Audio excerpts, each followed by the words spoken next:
Alright guys, this is the 7th edition of this Midnight Horror Stories thing. It's pretty good, after midnight, crazy stuff happens. I actually don't want to take too much of you guys' time, but I actually have my own true scary story, which happened after midnight, that I'm going to talk about. Well, is it really that scary? But it's just an experience that I had. Probably post pictures of it later. So basically, it was one of those nights, I was at my friend's place and we were playing some ping pong, Asian, and he was in a really bad mood because actually his girlfriend just broke up with him. So basically we're just hanging out, chilling, right, and talking about life. I like to do it with my friends, like to go into the deep conversations, not the shallow stuff, like a true friend kind of thing. So we like to just drive my car around and talk and stuff, and we ended up going on this one street that we have in our town.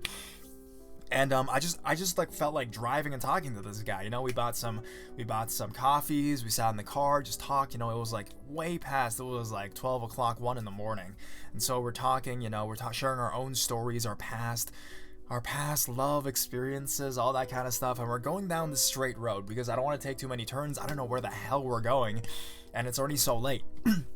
So basically, we're going down the straight road.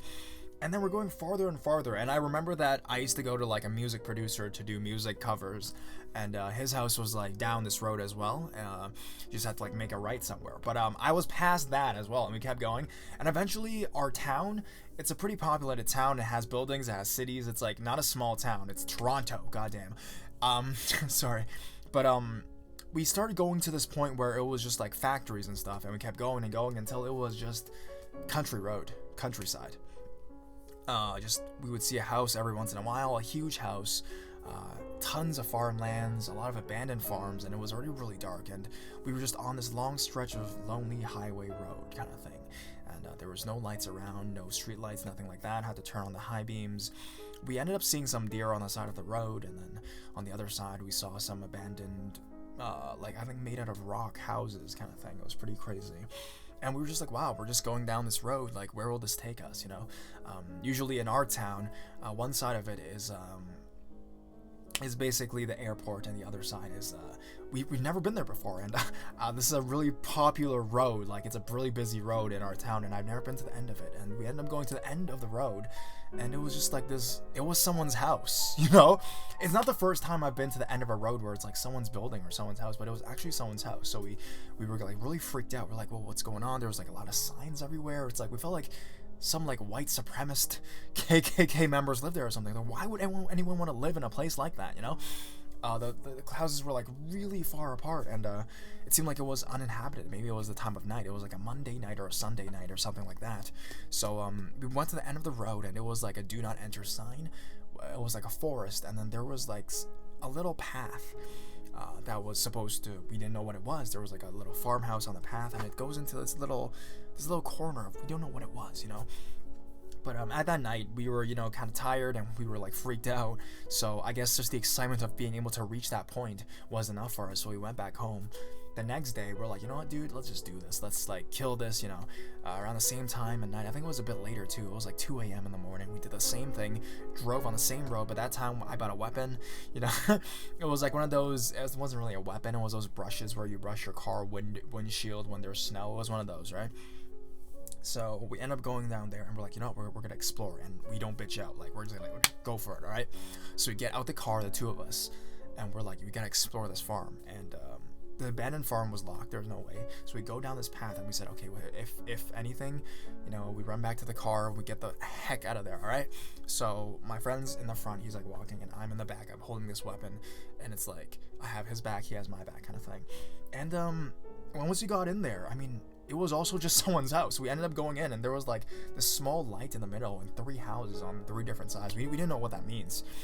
There's like this one little abandoned farmhouse that we wanted to go into, but it was too scary because you had to go up, and then I don't know, we felt like maybe a hobo or somebody lived in there. But nothing really came out of that night besides that kind of fun experience. But there's one thing I remember is before we left that place, we were extremely quiet. We had turned off all our phones, all our lights. We had no lights on, no flashlights, no nothing. We didn't want to scare anything, attract any attention towards us. But this one moment where I was taking a piss, I really had to take a piss. Both of us had to. And there was these like pylons there, so I was taking a piss, and I swear to God, I don't know why, but I think I saw like smoke coming like right in front of me. I mean, maybe it was because it was cold outside and my piss was making smoke, but it wasn't that cold, not enough to make smoke, you know.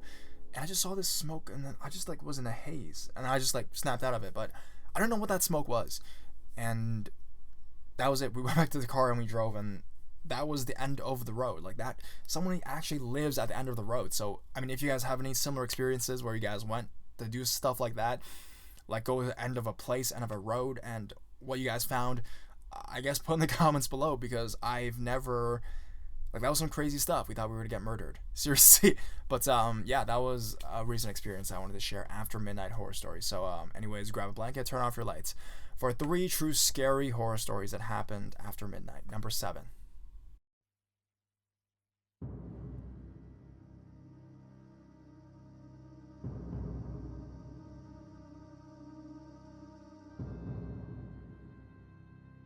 The Mask. This encounter happened to me a while ago. I couldn't share it for a long time. For some background information, I live in the county of Ohio. Down a long drive, fields on 2 sides, woods in the back. I'm about a mile away from town, so if I need police, I have to call the sheriff. I live with my husband and Boxer. The night this happened, my husband was getting some overtime at his factory. It was a Saturday night, and he was working 3rd shift. I'd spent the evenings at my parents' house and did not head home until around midnight. I stopped in town at our 24-hour gas station to get some drinks and chocolate and a beef jerky for my dog. As I exit the gas station, I get this feeling that's so strong I just look around because I knew someone was outside with me. Over to my left, about 20 feet away, is a girl in a really cute little dress with a white horse mask on, just standing there. We stared at each other for a minute before I hopped into my car and quickly pulled out onto the road, almost hitting a light pole as I belatedly checked my back seat for danger. That was unnerving, but I was home just a few minutes later, giving my dog jerky and eating chocolate and watching TV. All of a sudden, my dog takes off down the hall to the back porch, barking and growling and attacking the window. I run in there, afraid a window was gonna get broken again.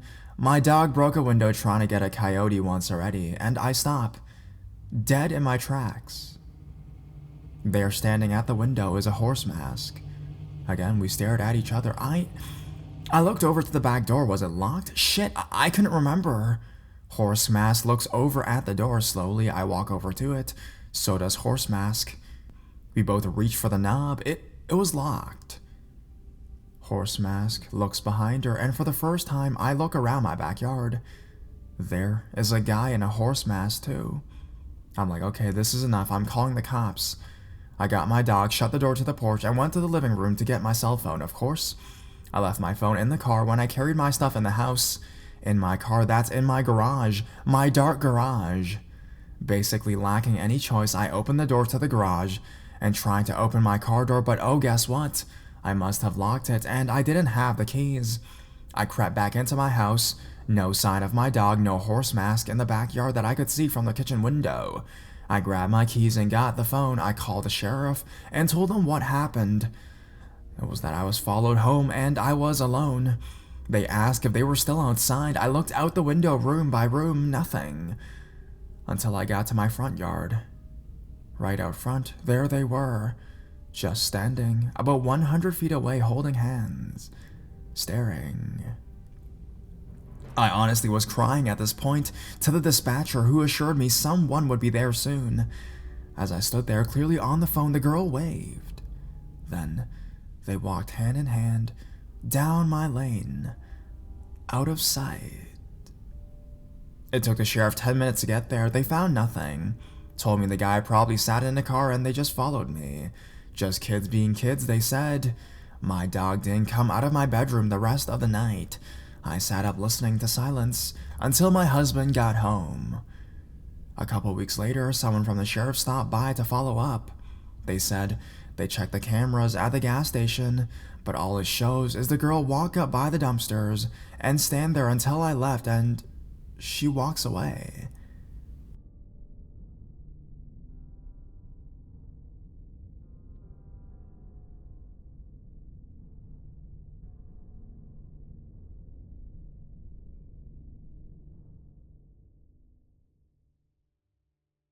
While I was in the shower, I am a 21-year-old senior in college, living with 3 other girls in an old one-story house.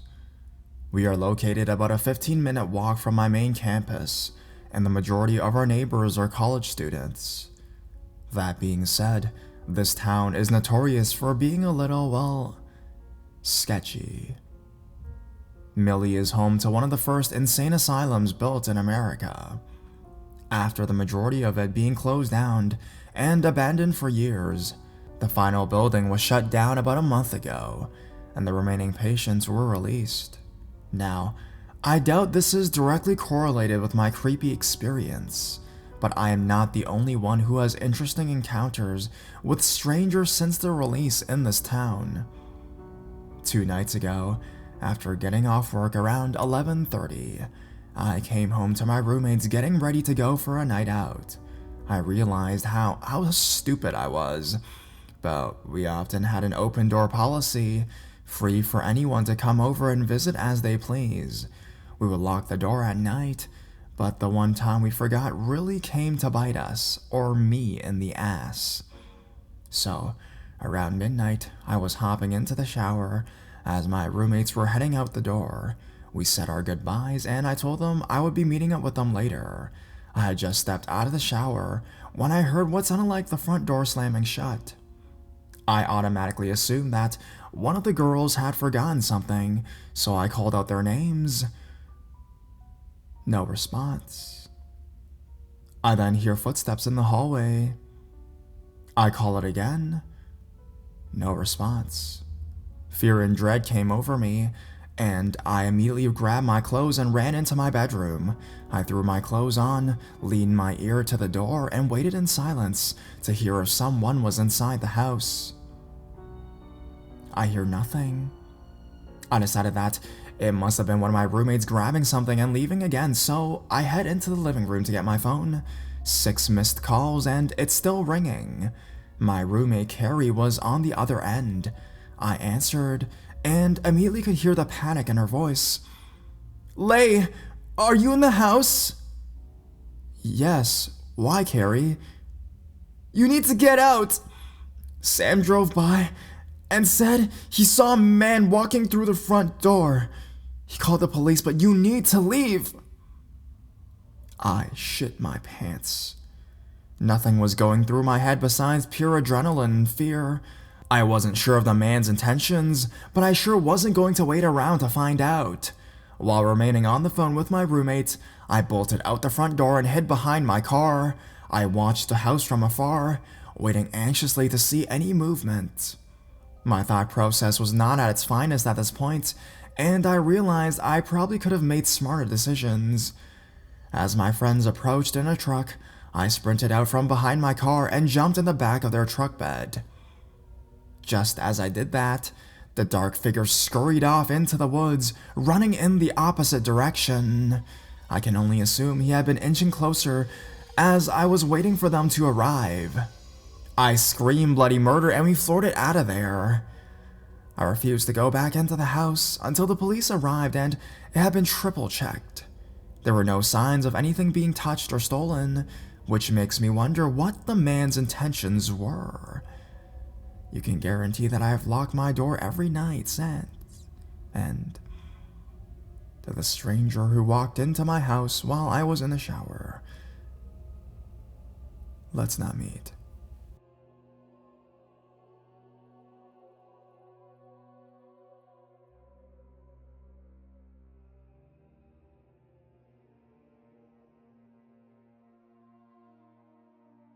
Prowler drops in for a visit. Hello everybody. Recently found this sub and have been loving reading everyone's stories on here. I have a few myself I like to share over the next few weeks, but at first I'll start with this one and see what you all think. Background: I'm a man in my late 20s. I work graveyard midnight till 8 a.m. in the morning and have since I turned 18. At the time of the story, I live with my wife and newborn daughter in a 3rd-story apartment.